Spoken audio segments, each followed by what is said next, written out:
I wanted to talk to you about the George Floyd statues. A while back, I received this very thoughtful question. It was very clear that the person asking it had really put a lot of personal and emotional effort into looking at this question. And the question was essentially, how is it that we're putting up these monuments of George Floyd? And what does that mean that we're celebrating or honoring a life of somebody who had been convicted of committing crimes? What does that mean for the victims or the survivors of those crimes? And how and why are we choosing George Floyd? So, I'm going to share with you part one today of my personal thoughts about what it means to me.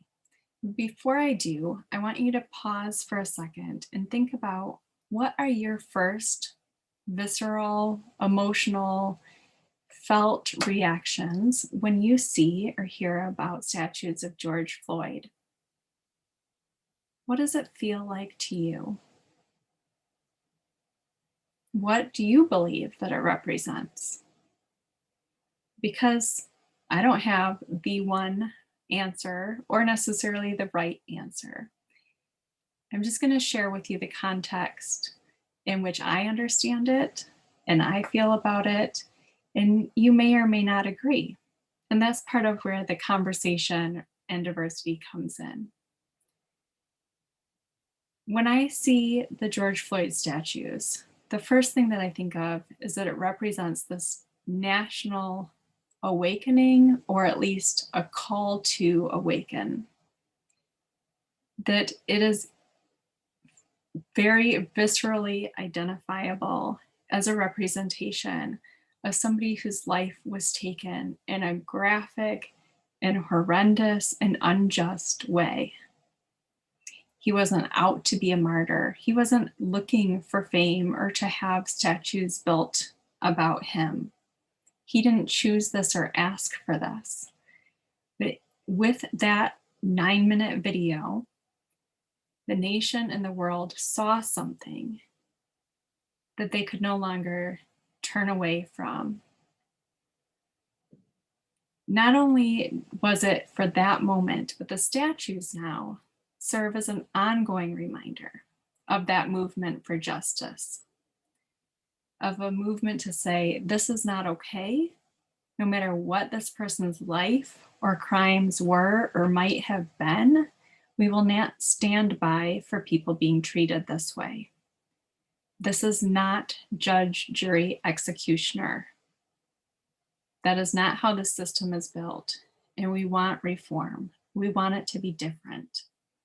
And so when we see George Floyd, he is a representation of that. And the statues then are reminders of that as well. There's also so much power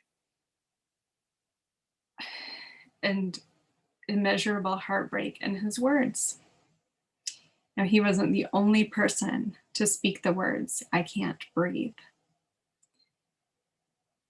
There are millions who experience this, who have experienced it, who still feel it, figuratively and literally.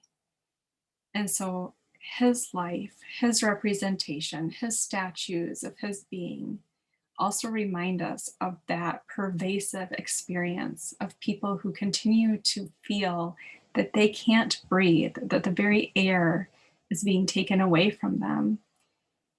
And as I mentioned, he is not the only one to say that, but it's hard to avoid the clear evidence of seeing him and hearing him say that repeatedly.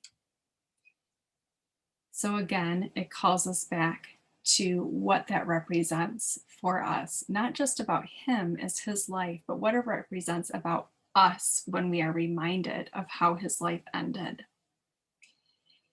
And because it's so unmistakable, because the way in which he died did make his being recognizable across the country and around the world, it really did become this representation, not to fall into complacency and not to let this continue happening to others.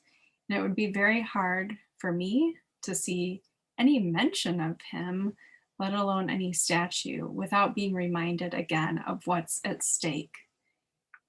Because this was not a jury. This was not even a state-sanctioned execution where he had been tried and convicted and sentenced to a death penalty. And so it brings up what I'll talk about in part 2, which is what do we believe about our prison system, our justice system, and that process of when somebody's life does deserve to be honored or recognized again. And I'll share more about that. And I just want to leave you with this for today and ask you to consider how this fits. How is this similar or different from what you see and what you feel when you hear the name George Floyd, and especially when you see a statue that's been erected or is being erected or being discussed? What does it represent? Is it really about this one man's life? Or is it about the entire system and the need for change? Thank you so much, as always, for being here, for your patience over the past couple weeks as I was out of office and didn't get email set up.